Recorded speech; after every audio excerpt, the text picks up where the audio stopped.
morning, podcasters. Hope you're well. Is it morning? No, it's not even morning. It's afternoon, and I've buggered that up straight away. Well, unfortunately, I've been abandoned by my long-term stroke podcast host, raconteur, lover, part-time lover. He's having to furlough somebody at the moment, which sounds absolutely filthy, but obviously he feels is a little bit more serious than the podcast. So he's been binned off. This is Mini Me. He's going to be jumping in with all of the sort of low-grade jokes that David was more than capable of. So today we're particularly excited. We're just waiting on the countdown clock here for Mr. Social Media, Mr. Video himself, Mr. Watkins. So very excited about that. My mentor, he doesn't know it yet, but he is. And so we're very keen to be asking him some of the questions for once. And that will result in a proper Frost Nixon game of power between us. So no doubt he'll absolutely rinse the floor with me. I thought while we're waiting. Oh, by the way, sorry, David is planning to join us any moment. He's hot-footing it and trying to upload. I thought we'd have a look at a couple of the stories though that were out. And whilst David's here not to control me, I'll go straight in with a political story. So my admiration for this government is pretty well known. And whilst everyone doesn't want to be jumping on the bandwagon, I will point out that I've been criticising them for years. So this is pretty consistent. But it is pretty horrendous that I was just reading a story here today that said testing kits that are due to arrive in the UK were found to have been contaminated with the coronavirus, according to reports. That's a bit of an own goal, isn't it? That's a bit of a balls up on any sort of level there. Matt Hancock, he of Hancock's Half Hour, said there's 3.5 million antibody tests had been ordered from private companies to help meet demand. So again, the private sector really stepping up and fucking everyone over when they can make a penny out of it. It was really good to see. And it was discovered anyway. This company, a company based in Luxembourg, so no doubt, obviously, all the European critics will say that it's a big plan to get us, have been contaminated with COVID-19. Said that warned laboratories in the UK that delivery of parts referred to as probes and primers, which sounds absolutely filthy to be fair, have been contaminated. So that's not great. Hopefully it does though so that there's actually a sign that they are beginning to constructively set up some of the, do some more testing and anything else there. In a slightly lighter note, although pretty weird, Gary Lineker's son has been all over social media proving just how strange the coronavirus symptoms are, which he's obviously afflicted with at the moment, by drinking a glass of vinegar. So one of the clear side effects, apparently, of this virus is that it takes away your sense of taste and smell. So he said that was the pretty much the best way of demonstrating it, fairly revoltingly, by downing it in one on there. So if you're missing your shooters from Weatherspoons, have a look at that. That's really, really foul. What else have we got here? Well, actually, this just to prove that David and I are ahead of. We create the news. We don't just report on the news.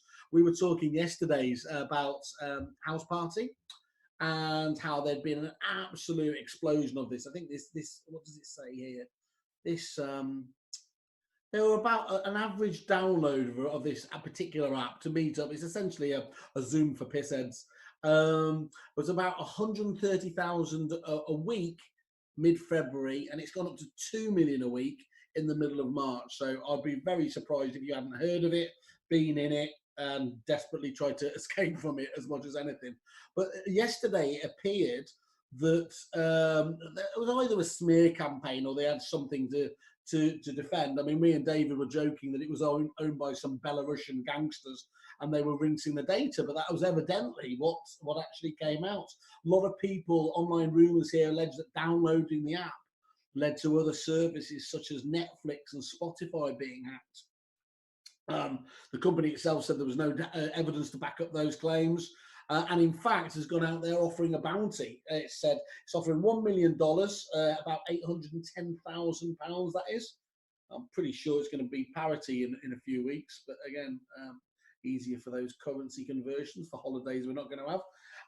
And it's giving reward anyway for evidence the company was the victim of a commercial smear campaign because they deny in exactly that that there was anything going on there. So anyway, it's up to you whether you take advantage of those things, but I'd always be very wary of any app that asks for every single bit of information on you, no matter how boring that might seem to be.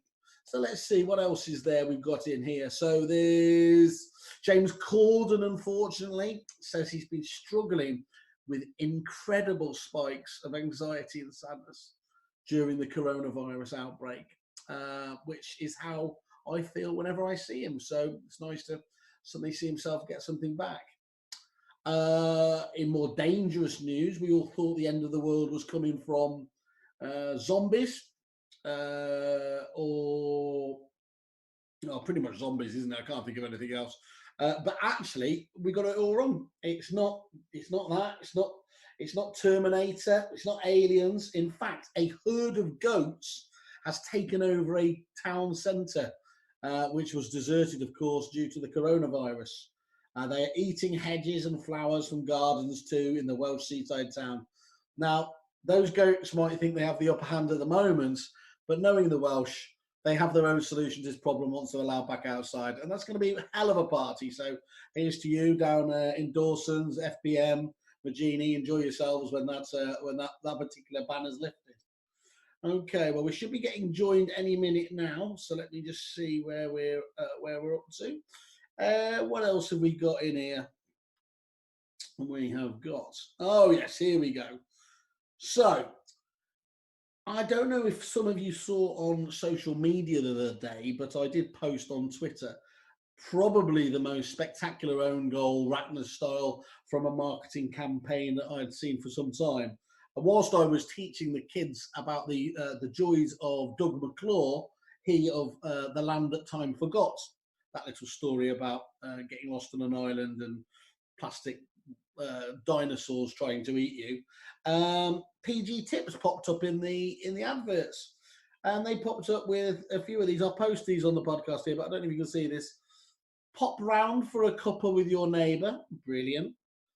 Pop round for a cuppa with your relative, all completed together with the wonderful hashtag cuppas together, or as it should be, Corona together. So somebody there clearly getting sacked from the PG Tips team, so I assume it must have been that chimp if it was the right one they've got there. So, but that wasn't the most spectacular own goal of the week, to be fair. What I think is the most spectacular own goal of the week is this one here from, well, let's just call it all Premiership stars, and this is footballers, so not many people have too much sympathy with them anyway. And it was just a statement from Daniel Levy, the Tottenham chairman, in which he confirms quite nicely that not nicely, but Tottenham Hotspur have cut the wages of all non-playing staff by 20% for this month and next. Now, of course, it's what it's not saying in that. It's that obviously non-playing staff, it basically means that all of the players have refused to take any sort of pay cut. So that's particularly nice to think that they're all in this together, isn't it? You know, it's such a short career. After all, they can only make, sort of 50 million quid or whatever else like that in the petty 12 years that they have to work before spamming it all on wags. And actually, it was just on the back of another story, really, where Barcelona, the fantastic Spanish team, had said exactly themselves. So no doubt Lionel Messi and Suarez haven't got enough money, and they were particularly worried about, just how many more islands they could buy from this. So yeah, they're all particularly nauseating news. They're just showing that people really aren't all in this together, are they? So that's nice there. I was looking at the sort of around the world as well, and it's now, I don't really understand why it's only 3 out of 4, but the news story was 3 out of 4 Americans are under some form of lockdown, which really strikes me as missing the point spectacularly if you've only got 3 out of 4. I know it's a very state-orientated world, but that doesn't seem to to chime with basically trying to all in this together again, and trying to keep away from the virus. It does look like it's going to be a horrific state of affairs in America, and unfortunately, the bungling of this by the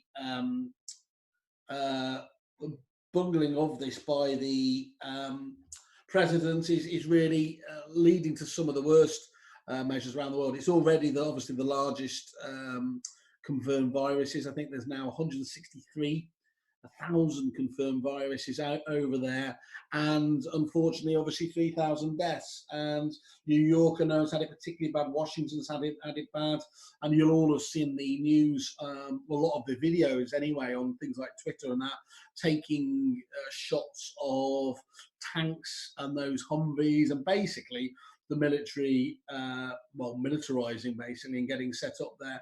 And if there's one nation you don't want to be it going tits up per se, we've seen Australia, we've seen the UK, bit of rough and tumble in the aisles there over some bog rolls is not going to be replicated in the States, where you're going to end up with the mother of all shootouts in Walmart. So that's not great. That's not great. Doesn't seem to be stabilising at all at the moment, does it? Doesn't seem to be stabilising in Italy, unfortunately, and I think we're set for that curve. So it is going to be fascinating to see how it is. I mean, although obviously a sort of car accident style view of things when you're watching this. Personally, I don't, as I'm well on record, I don't have any great faith that we are any more organised. A lot of people laughing at the classic, oh, it's the Italians, isn't it? I think you're going to start to witness what the actual effects of the cutbacks has had now. We know that obviously the hospital beds are almost at capacity already, and I think it's going to be horrible to see. Not least we see, obviously, I think, to be fair to City, who I eternally laugh at, but fair play to them, they've turned the Etihad there into another medical centre, bit like Excel down in London, which is, I think, is catering for about 4,000 beds. And that is a shocking state of affairs when you consider, obviously, what that's going to be like in there. I do know a few doctors, and have been talking to them, and they are particularly worried about it. And that sounds like the bell. And by bell, I don't mean the hello. That is David. Hello, David. Hello. Hello. You forced me to go solo, or actually with Mini Me over here.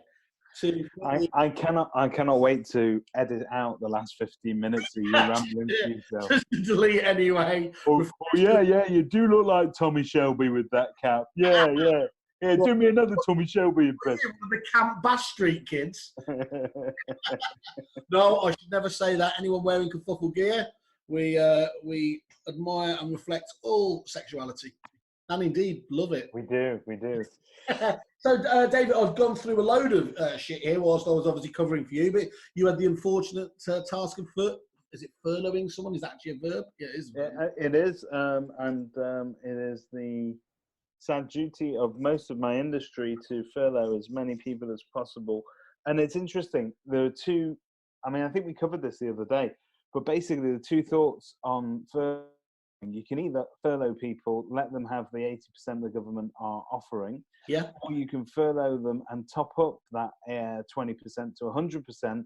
And a lot of people are seeing that 20% as the cheapest investment that you can make in long-term staff loyalty, because they will not forget this. So I mean, it makes it obviously it's all based on some companies still can't shrink quick enough with the cash flow issues, can they? And that 20% makes all the difference. But it does. But I must say, we've got to appreciate that. You know, in 2008, when we all thought the world was ending, and it turned out it wasn't, because it was nowhere near as devastating as this. No. But actually, the measures the government have put in place this time round are substantial. I know it's not perfect. I know it doesn't work for everybody, and I know there's a lot of angry people out there. But this is just a hell of a lot better. I've heard. I wanted your opinion, actually, for once, on a couple of those elements. Just as a ballpark, I think Peter was just jumped on another with your long-term lover, Peter Knight, Mm. and he was talking about his gut feel was that people had furloughed around 80. God, is that laminated? You can wipe it down easily. Can't Okay. you, Peter? It was no. So he was talking about that. His gut feel was that talking to his members that they Yes. would have furloughed around 80% of the staff. Do you think that talking to knowing your own experiences and the people you know, is 80% probably the right figure? I think it's somewhere between 80 to 90%. It depends on where your business is skewed. So obviously, if you have a heavier lettings focus, you're going to need more hands on deck to be managing the arrears situation, which is a very new beast that we're all having to grapple with. Repairs and maintenance still need to be looked after. So sales, though, I think the feeling is that sales, for whatever reason, are going to ground to a halt. So there are solicitors still working on them. But if you were buying a house right now, would you be applying the brakes? Yeah, probably. Yeah, I mean, as a temporary pause, though, isn't it? You know, it depends obviously what stage you're at in the process there. But I mean, get it locked into an exchange, and then it's guaranteed, isn't it? I know you're desperate to move and everything else, but most people should be in a fairly sanguine position at that stage. Well, the elephant in the room is the question on value. So I don't know what your house is worth today, but let's assume it's worth £750,000. If it was, and I was about to exchange on that pre-corona, and now I'm 2 weeks into quarantine, and I see the rest of the country is struggling. I see that the economy is going to take time to bounce back.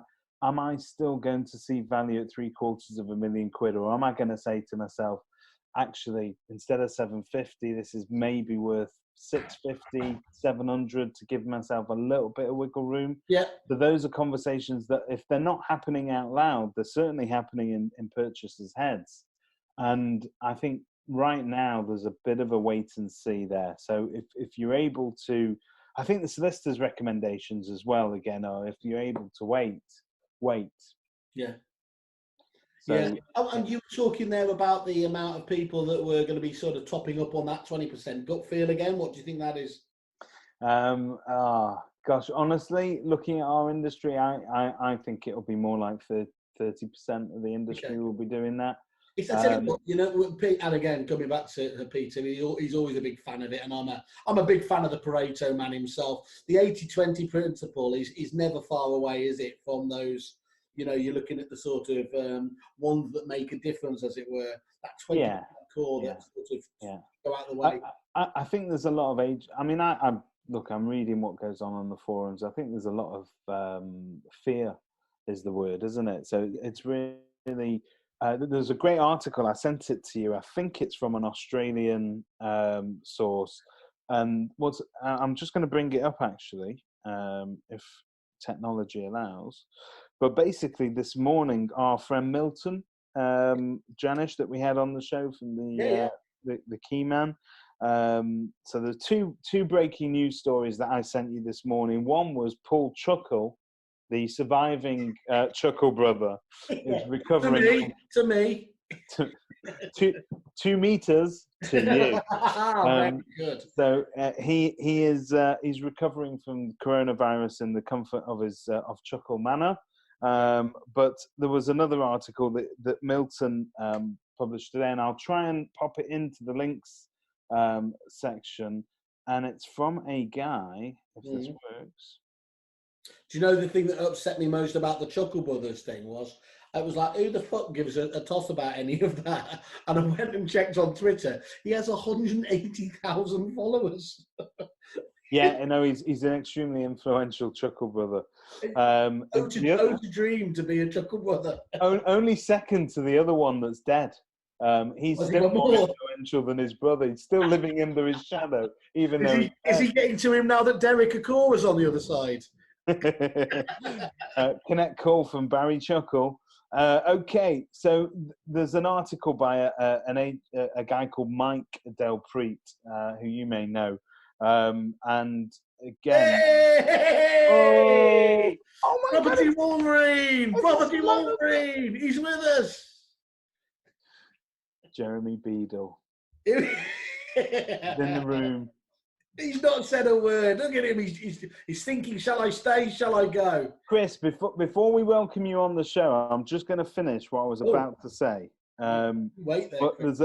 there is an article that has been posted this morning called "The Real Estate Pandemic Survival Guide," and effectively, this guy has gone away and he has analysed what's happened in China, South Korea, and also Italy. So he's gone into what the portals are seeing in terms of levels of interest and what agents, and so we can look at how they're recovering and kind of apply it to our models. And I think and his absolute bottom line on this is the more you can cut away from your costs, the longer you need to be able to survive this to be there when this comes back. Yeah, of course, yeah. Hey, Chris Watkins in the house. Nice. Look at that. Get them close. Good afternoon, gentlemen. Hello. So that was seamless to get in here, wasn't it? It's the height of organisation. Considering I had 3 Zoom links and I only got 2 and both of those were done, look, I think I'm a bit zoomed out at the moment. Yeah, you know what it's like dealing with amateurs, Chris. Can I just say, I know you and I have never met, but you are more handsome. Oi! In the flesh, as it were. Chris, ignore it. He was flirting with Nighty the other day. I'm going to wear my cap at a jaunty angle. Hello there, Chris. But then we all flirt with Nighty, PK. PK to me, SMW. So, Chris, thank you so much for joining us on here. We thought, obviously, given that we've all got no option, that we wanted to talk to you as Mr. Video himself anyway, someone who this is just second nature to and lives his life through a lens. See what I did there? Yeah, it's the power of video is really weird. Isn't it interesting that actually studies have shown that the reason people like celebrities is that they feel like they get to know them even though they've never met them, because the subconscious can't actually differentiate between meeting someone and actually seeing them on the screen. It's like me on a night out. Allegedly. you are banned from certain postcodes, though, in Manchester and Liverpool. I've been in lockdown for more months than most. That is interesting, Chris, and I think you'll know this yourself, is the amount of people that you get coming up to you, talking and saying, and just go straight into a conversation, and you're rapidly trying to figure out how the fuck do I know this person. And they just know you from the amount you do. I was looking though, because I'm a bit boring like that, and obviously figuring out at what point my videos overtake yours and I become all powerful. And then I gave up because I was looking around. I think Tom Panos has done quite a lot, around 800 videos. I mean, he's been doing it for years as well, to be fair. Josh has done less, but he tends to do the sort of more case study based sort of quality ones. And then I came to you, and am I right in thinking your YouTube's got 1,200 videos on there? I mean, you are Mr. Content, aren't you? And I mean that in the nicest possible way. Well, I'm a huge fan of the technique called content marketing. Yeah. Do you want to just explain that to some of our listeners who might not be aware of that? Okay, so most marketing for the last 50 years has been 2 different types of marketing. One is what we call disruptive, or you might call it as brand awareness marketing, actually. Yeah, brand awareness marketing.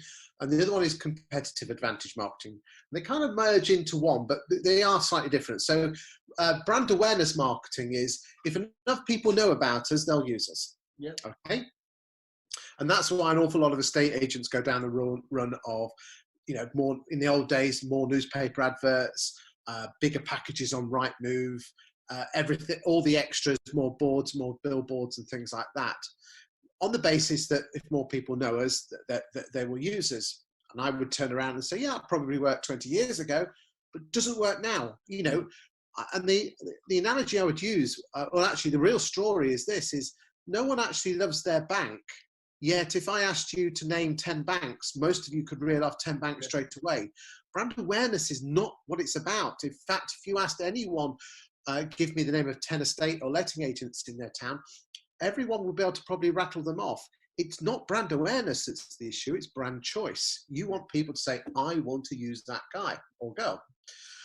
The second type of marketing is what we call competitive advantage marketing. And that type of marketing works on the basis of basically trying to use logic to prove that you are the best estate agent. And the best way you can see that in action is the good old-fashioned A5 leaflet with the name of the agent across the top. And then basically whoever has the most bullet points is the winner. You know, local professional, we're open 8 days a week. We've been open since 2000. Yeah. Yeah, oh God, don't even get me on market share. You have a free valuation. Free valuation. Free market appraisal. Ours is freer than anyone. Disease-free valuation.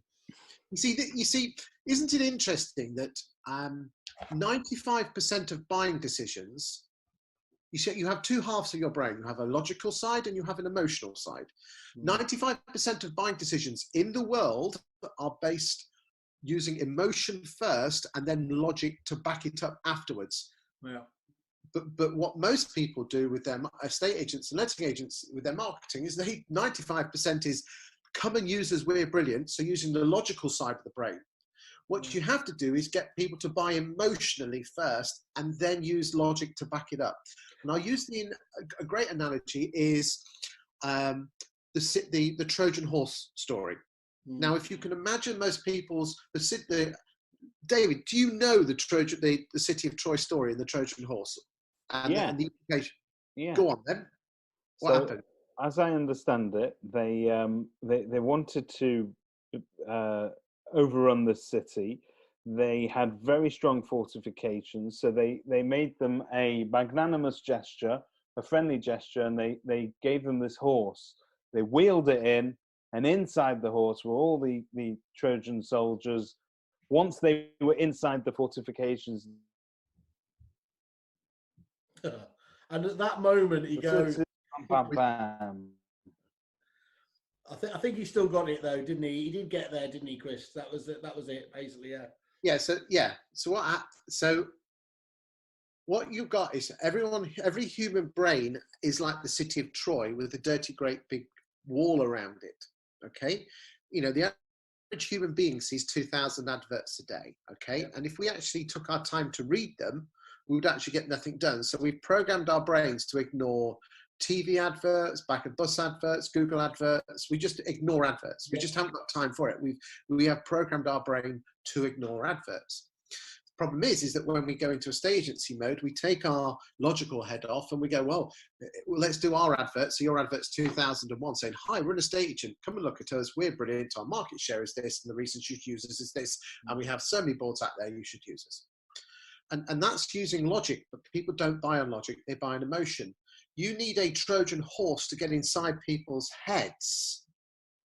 Okay. So once you're inside their head, you have no competition from anyone else. And okay, with the Greeks opened the doors and let everyone in and murdered all the city of the Trojans, as they say. Yeah. It's your job as a marketing person is to get inside people's head. Now, this is the bit that you've got to get inside their head before they need you, not when they're about to put their house on the market. You've lost the game. This is where estate agents so go wrong, is that they're always trying to get there. Peter was talking the other day about reciprocity, Caldini, and talking about that ability, how important it is to give without it. And I mean, I know you're a famous proponent of this in the way that you act anyway. That's what you're talking about here, isn't it? Is in terms of that need. This is moving on to the process is whether if you believe in, but it's all right. It's a wet one, so it's not dry. That's the only time we'll ever be grateful for you saying those words. Okay, so content marketing. So if we can go one step back to go 4 forward, Simon. Yeah. Content marketing works on the basis that no one cares about you or your firm or your services or what you do or what you sell. No one cares that you have to meet your budgets or targets or your money. If you believe in karma, or what comes around goes around. There are what we have to do is people do business with people they trust. That's the yes. Can we agree with that? Yeah. So how do you get people to trust you before they do business with you? And what you do is you give. It's a really weird thing in humans, but if you give to people, or actually more important, it is. So you could say, well, I could go around giving cakes. Well, no, because that's not going to work. Because people are going to say, well, oh, what's wrong with the cakes? So what you have to do is this: people are attracted to things that they find attractive, a bit like Simon Whale, the most attractive man in the estate agency. Oh, I'm having that. That's going on LinkedIn. That's going on LinkedIn this afternoon. As voted for by Chris Watkin. Oh, look at that. And that's the moment. Beautiful. And then he pulls out the hat. What a professional. Captain, my captain. Captain, my captain. That is the Pimp Master's hat. Oh. This has not been seen for years. Okay, so Like, all the Australians talk about being an attraction agent. So if you actually look at the dictionary definition of the word attractive, obviously after the word Simon Whale, we'll take that as read. Yeah. You'll see the words like interesting, intriguing, educational, entertaining. And what we need to be as agents, if you want people to be attracted to you so they're interested in you, because from interest people start to trust you, and you know that because we all put celebrities on pedestals, even though we don't know them. Yeah. Sir David Attenborough has been voted the most trustworthy person in Britain. None of us have met him. He might be a right twat, but we all trust him. Why? Because he's interesting. He was voted, wasn't he, just before this horrible stuff kicked off. He was voted the person most likely to solve Brexit just on the basis that he's so trusted. So if you want people to trust you, reverse engineer it back, you'd be interesting. So what you've got to work out is your market share, the fact you're open 8 days a week and you've sold shed loads of houses, interesting to all the homeowners and landlords in your town? No. It might be to you and your mum, but not you. So what you do is create content. Now, this is the bit where a lot of agents go wrong with content marketing. The content has to be valuable, not to you, but to the person. It has to be selfless, not selfish. So if you chuck out content which basically said, come and use me, I'm brilliant because I need to earn more money, that's not valuable or interesting to the person. So if you look, I've produced 1,200 videos in 2.5 years, okay? You could probably count on 3 fingers the number of times, 3 times I have mentioned exactly how I earn my money. Yeah. How I earn my money through estate and letting agents has no reflection on the videos that I chuck out. Just like estate and letting agents, the videos, and if you don't want to do video, don't worry about it.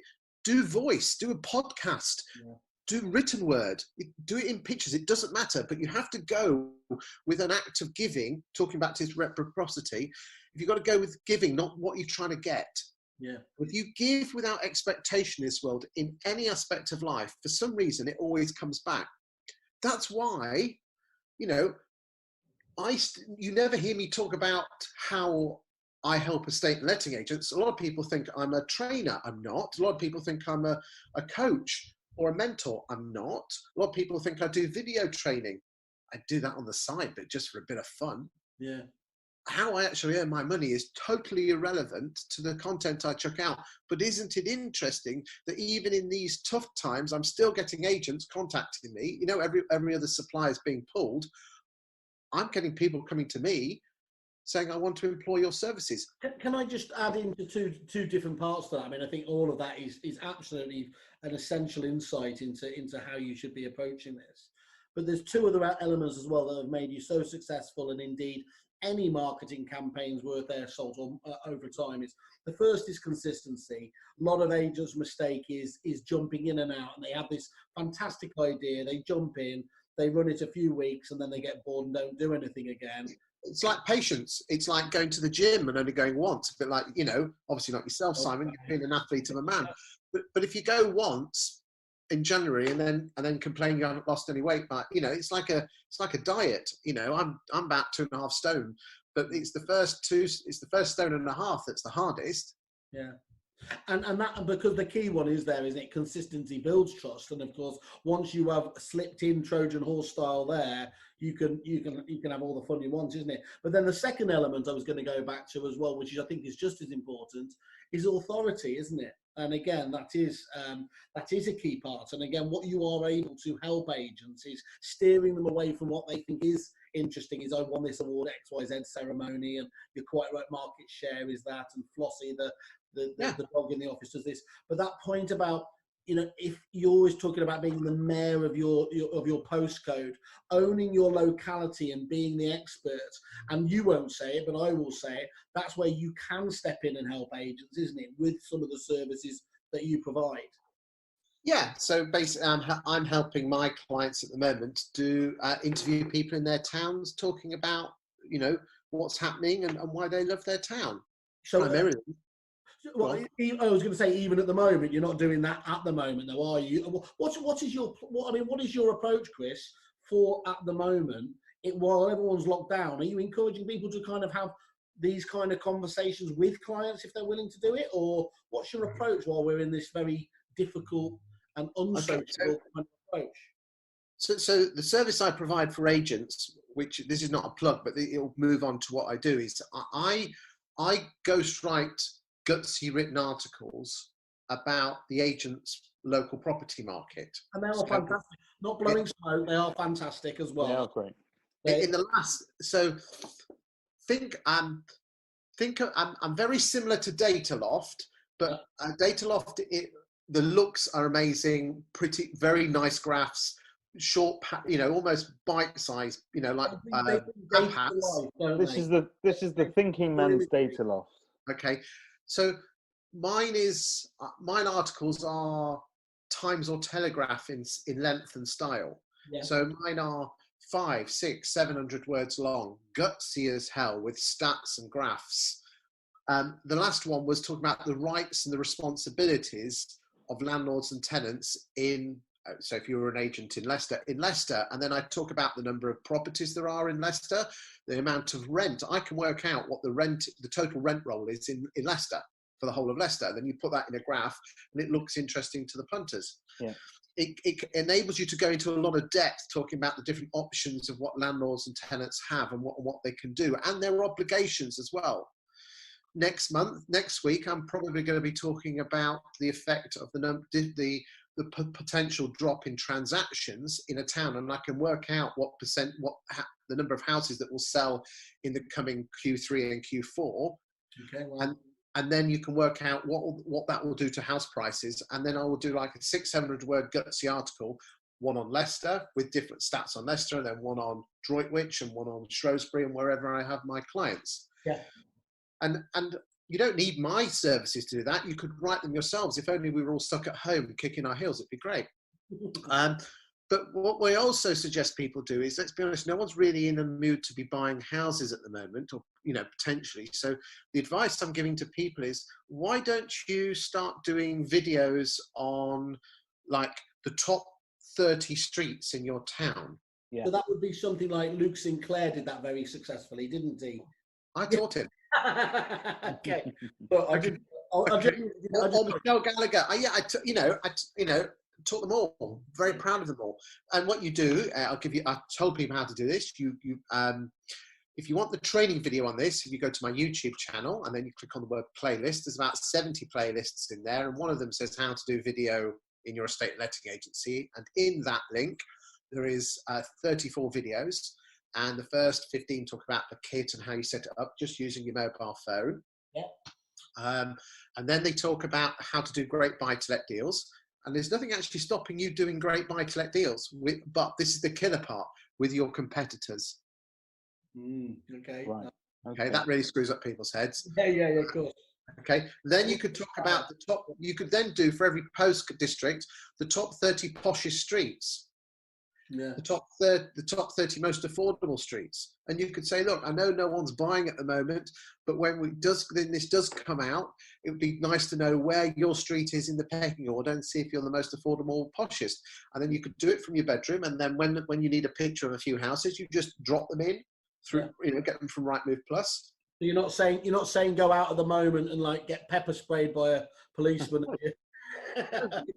I mean, we've even done some free training. We've done some free training, and there's loads of stuff online on how to use editing software. I have to say, Chris, if I could thank you on behalf of the industry, a lot of my colleagues are using that link that you've provided for training vendors to do either a video tour, but also I've got vendors that are trying to book properties on, and they'll send me their photos, and usually their photos all come out like that, very thin and very of one corner of the room, and obviously they need training in how to do it. So rather than us pick up the phone, try and educate them over the phone, I send them a copy of Chris's YouTube link, and Chris will explain to them exactly how to take that photo.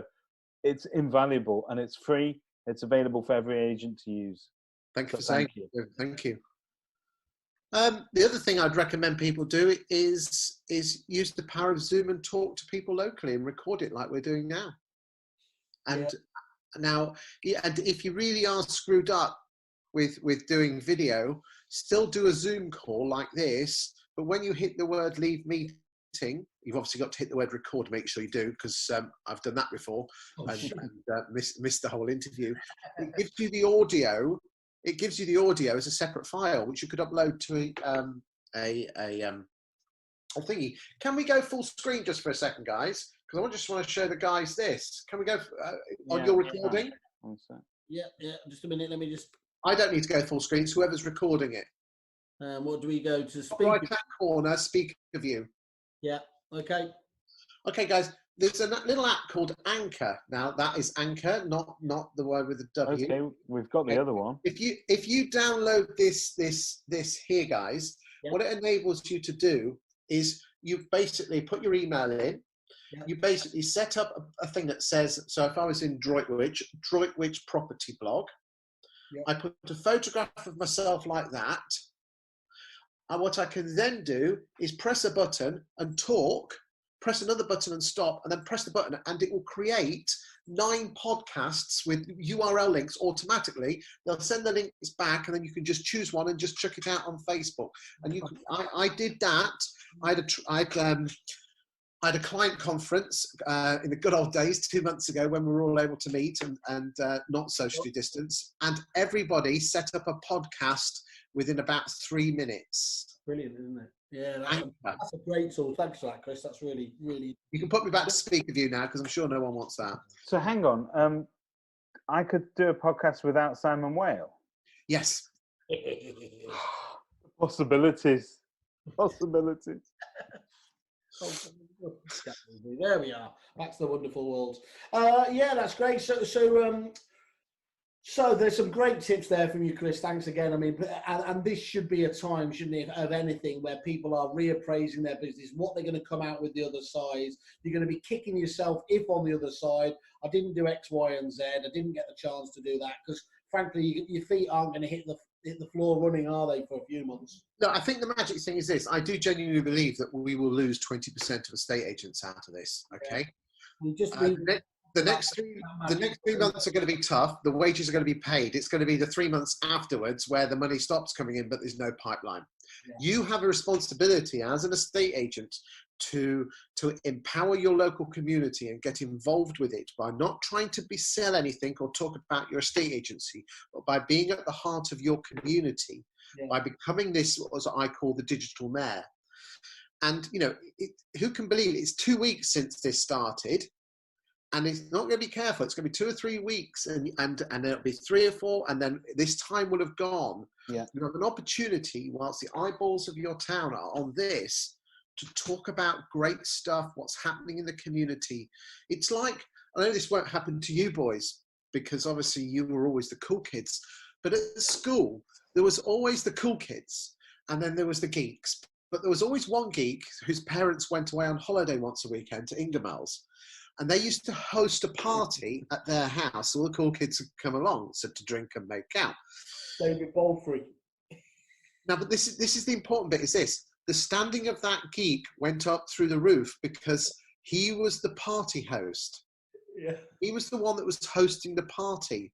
And you could become the host of your town's party by becoming the digital mayor, by interviewing people. I have produced, you just type the word digital mayor into YouTube. I've produced so many videos, and there's a few people in America that have done this.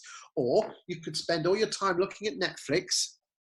Yeah. And don't get me wrong, I'm, love a bit of that. Or you can actually use this time to your advantage. I mean, the other thing I'd recommend you do is this: join Paul Long's Facebook group. Okay, his Facebook adverts for estate agents. He has produced probably 50 videos in lasting no more, probably 20, 30 hours. Make sure you go to the first one and work backwards. And you could become a Facebook ad god. Yeah? Chris, let me ask you another question.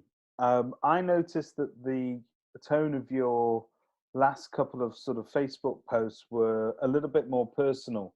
It seemed that you'd done some soul searching as regards, people reassessing their value and their role. Talk to us a little bit about your thought processes over the past few days. About 10 days ago, I had a wobble. Getting up at 4 or 5 in the morning, wondering what the hell to do, because my business is primarily focused on how well estate letting agents are doing. I have a wife who has asthma, so God help her. I have a father-in-law who's just coming out of chemo, so again, if he got it, God help us.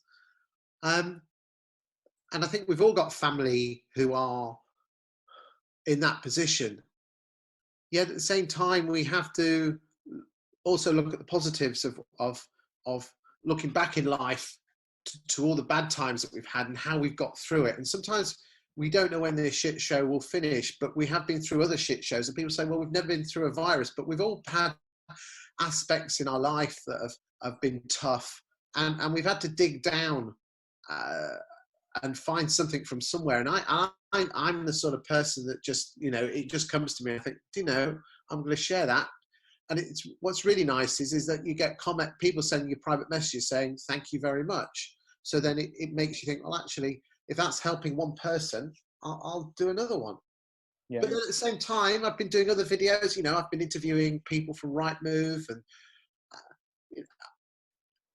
people say, why do you do all these videos? And do you know why? It's the same reason why you lads do it, because it's damn good fun. Yes, it is, yeah. It is great. It is great. And although we are jokers, we get some really good content. And we managed to, I'm proud that we've managed to cover some very serious topics. We just now, the conversation that you and I have just had, that is, a lot of people are struggling with their anxieties, mental health, in terms of how they view.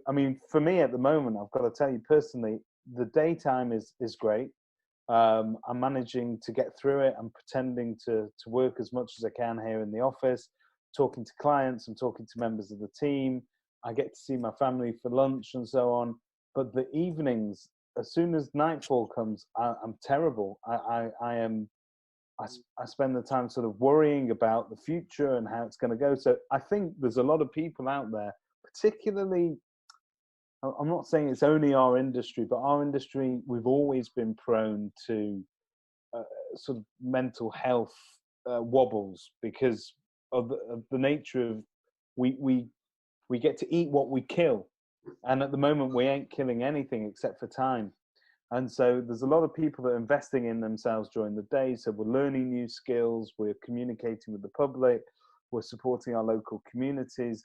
But there are times where, and when I read your post, I understood instantly where you were coming from. Well, one thing that works for me, if I'm having a particularly bad time, and it sounds totally daft, but I write on a piece of paper, and you have to do this just before you go to bed, okay? I write down on a piece of paper what's on my mind that would keep me up at night, okay?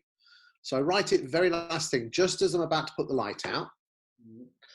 And then in the morning, and then what it does is it kind of transfers the problems from my mind onto that piece of paper, okay? And then in the morning, the first thing I actually then do is pick up that piece of paper. I read the problems, and then I tear that piece of paper up. What that kind of, I don't know if it works for me, but it's worked for me for years, is my head's happy because those problems aren't going away. I know you can only change what you can change, but there's still problems. We've still got food to put on our family's table. But by putting it on a piece of paper, it kind of sorts your subconscious mind out. That's the one that basically keeps you up at night, not your conscious one. And it says, right, at least they're there, but then you have to pick them up in the morning, read it, rip it up, and on you go. And it's kind of like putting your problems in a fridge. Yeah. And that really does work for me. I don't know how I picked it. Someone just gave me that tip years ago. And that gets me through the night. Well, David, you can try that tonight. Let us know how you get on tomorrow. I will do. If I wake up in the morning, I look at that note, and it's get rid of Simon Whale. Good luck with that. Chris, I think the guys, is this. There's only certain things that you can change. Okay, you have your thing at the top of your head, your amygdala, which basically its job is to keep you alive, and basically it doesn't like change, and it's going off like a dodgy alarm bell, and you have to teach it. If you speak to anyone who's been through any other financial crash, I'm not saying this is going to be a crash, they say they've come out a better person on the other side, and sometimes you don't know how the hell you got through it, but you get through it. We've all, and mate, if you just need to pick up the phone, give us a shout, but or anyone, I'm sure everyone else would do this. But just you can only control what you can control. You can't control what's happening in the world, but what you can control is your mind and how you're dealing with it. And I tell you, the last one is this: you're going to laugh, but a little bit of meditation, even if you just switch all the lights off, switch this off, and just talk to yourself for 10 minutes. The missus, I tell you what, this is brilliant. The missus has got one of these sound machines that plays like ambient music, and one of them is falling rain and thunder. Yeah. And you just go into the dark room. So she I love it. Genuinely, that's the one I love. It's really nice, isn't it? Just to fall asleep to. It is absolutely wonderful. I like to just open and I tell you what, 10 minutes before I do go to bed, I will actually lie there purposely with my eyes open in a dark room listening to it. It's just try it. And you can set your iPhone to switch off after, you can switch your iPhone to switch off on sleep after half an hour. Yeah. That's a great tips. You were talking there just about Rightmove, and of course you've been you've been on that particular group for some time now, and you were striking me when we had a conversation the other day of as having managed to annoy some people for being too pro Rightmove and also being anti Rightmove. How have you managed this particular trick? Well, you've been doing it for years, Whaley. Dancing in the shadows. Okay, so am I pro Rightmove or am I anti Rightmove? I'm neither, actually. Luckily, over the years, I've built up this reach and different factions, if that's the right word, have approached me. And my prerequisite is that, I mean, this is interesting. And Simon, we both have the same videographers. And the lads, they're fair price, but they still have to pay. I spend, nobody who I've ever interviewed has ever paid me one penny to do them. Yeah. So they have cost me money to do. So that's where a lot of people say, well, you're in the pay of all these prop tech firms and things like that. No one's ever paid me a penny. There has been one time where I had to go to London and they paid for the train journey and they paid for the film crew because they were coming down. Yeah. But when people come up on the famous Watkin sofa, Simon, you've been on a few times, you haven't paid a penny, no one has. Right.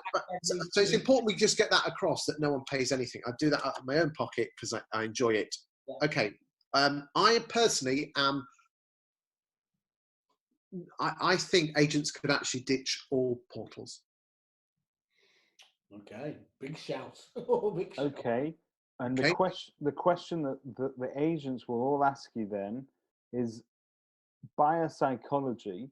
So at the moment, buying a house if let's say you don't know any estate agents, you've got no friends that are estate agents, you just want to buy a house, you wake up tomorrow morning and say, darling, we're going to buy a new house. The first place you're likely to go to is one of the established portals, because to you, they are synonymous with that, with starting that process. Now, I get it. We've had these conversations with people like Robert May, who are purists and sort of zealots when it comes to estate agents have become lazy. So we are not the first port of call, but Rightmove has become the first port of call. It's a question of whether or not agents are willing to put their work in order to change that buyer psychology. Right, I've gone on record, and this is the bit where people shoot me down by basically saying Rightmove is good value for money.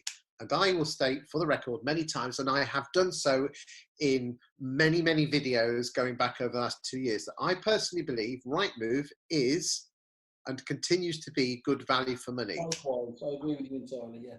Okay. If you just want plug and play, because the job of Rightmove is the identical job of what newspapers used to be. Put the property in front of the punter, nothing else, right? Everyone went to the newspaper, and now people go to Rightmove. Okay?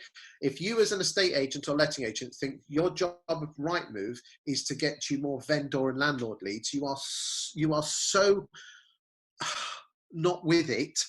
It's a bit like Auto Trader is designed to get more people to sell their secondhand cars with the secondhand car dealers. It's not.